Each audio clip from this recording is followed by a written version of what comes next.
खासकर हिंदुओं को चुन चुन कर हमला उन पर किया जा रहा है। ताजा मामला फिरोजपुर का है, जहां पर एक दुकानदार की दुकान में भीड़ हमला करती है, उस हिंदू युवक की हत्या कर देती है। लेकिन मामला सिर्फ यही नहीं थम रहा है, सवाल खड़ा हो रहा है यूनुस सरकार की चुप्पी पर।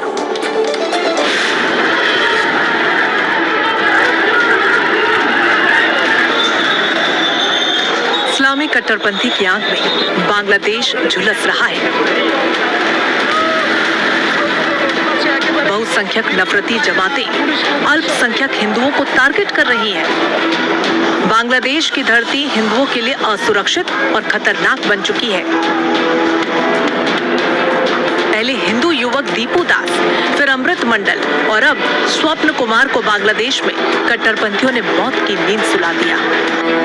इन तीनों की हत्या बांग्लादेश के इस्लामिक कट्टरपंथियों ने सिर्फ इसलिए कर दी क्योंकि उनका धर्म हिंदू था। ये तस्वीरें बांग्लादेश के फिरोजपुर की हैं, जहां पर हिंदू समुदाय ने मानव श्रृंखला बनाकर प्रदर्शन किया।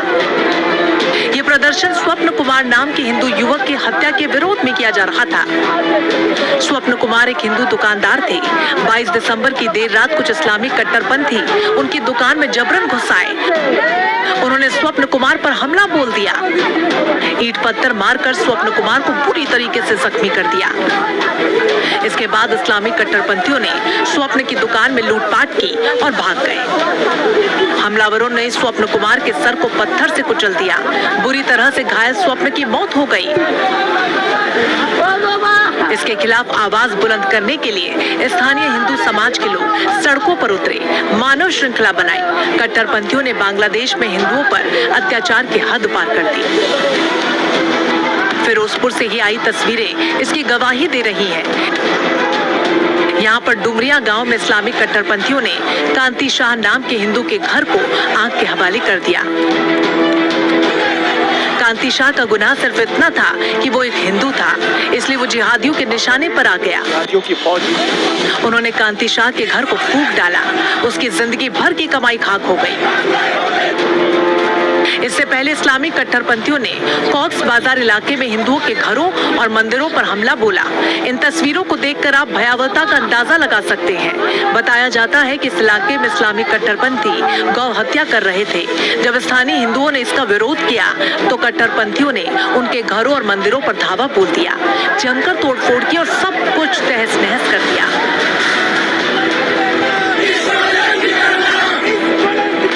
कट्टरपंथी जमात बिना वजह हिंदुओं को टारगेट कर रही है। भारत विरोधी एजेंडा चलाकर कभी किसी को जलाया जा रहा है तो कभी किसी का घर लूटा जा रहा है। हिंदुओं पर अगस्त 2024 से शुरू हुआ अत्याचार का ये सिलसिला अभी भी जारी है।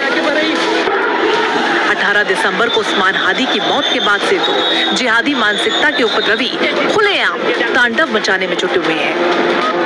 बांग्लादेश के मयमनसिंह में हिंदू युवा दीपू दास की बेरहमी से हत्या की गई और उसके बाद लगातार सिलसिला आगे बढ़ता गया।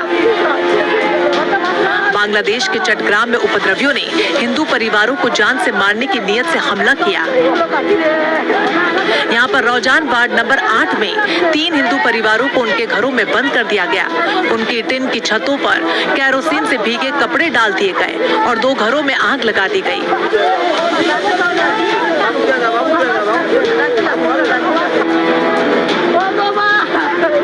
परिजनों ने बड़ी मुश्किल से टिन की चादरें काटी और वहां से भागकर अपनी जान बचाई।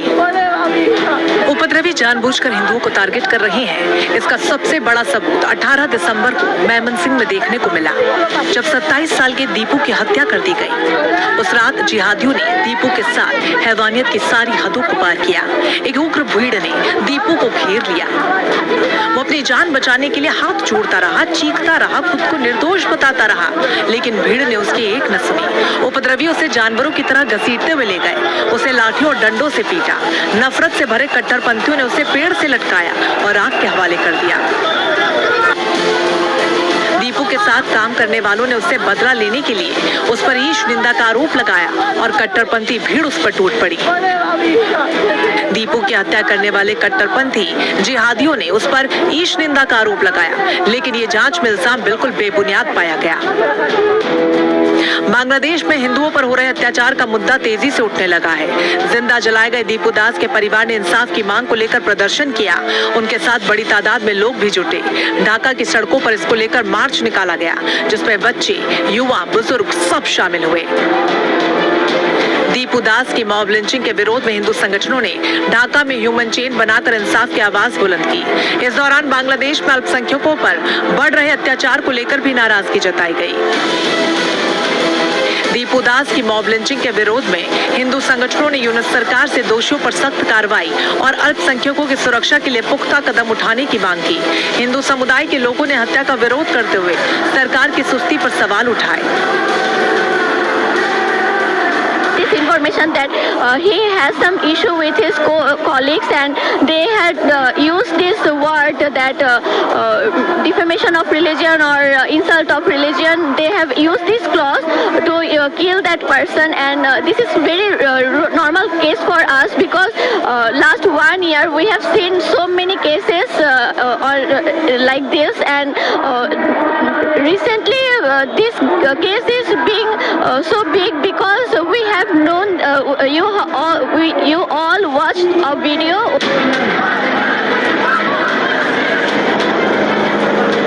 बांग्लादेश में अल्पसंख्यक हिंदुओं पर लगातार हमले और हिंसा की घटनाओं को लेकर नेपाल में भी हिंदू संगठन आक्रोशित हैं। काठमांडू में हिंदुओं ने बांग्लादेश की सरकार के खिलाफ आवाज उठाई। ढाका में हिंदू युवक दीपू दास की निर्मम हत्या और बाद में शव को आग लगाने की घटना के बाद से ही नेपाल का हिंदू समुदाय गुस्से में है।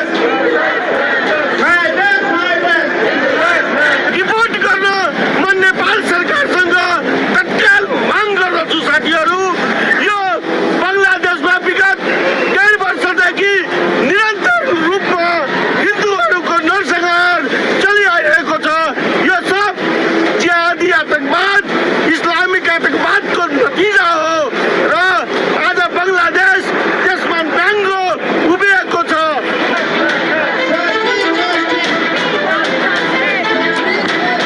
देश के कई और शहरों में भी बांग्लादेश में हिंदुओं पर हो रहे हमलों को लेकर प्रदर्शन किए गए। दीपू दास के कातिलों पर कड़े एक्शन के साथ ही बांग्लादेश में अल्पसंख्यकों को सुरक्षा मुहैया करवाने की पुरजोर वकालत की गई। बांग्लादेश पूरी तरीके से अराजकता का अड्डा बन चुका है। अगस्त 2024 से जनवरी 2025 तक बांग्लादेश में हिंदुओं के खिलाफ हिंसा के 2200 से ज्यादा मामले रिपोर्ट किए गए। इस दौरान 23 हिंदुओं की हत्या की गई, जबकि हिंदू मंदिरों पर हमले की 152 घटनाएं सामने आई।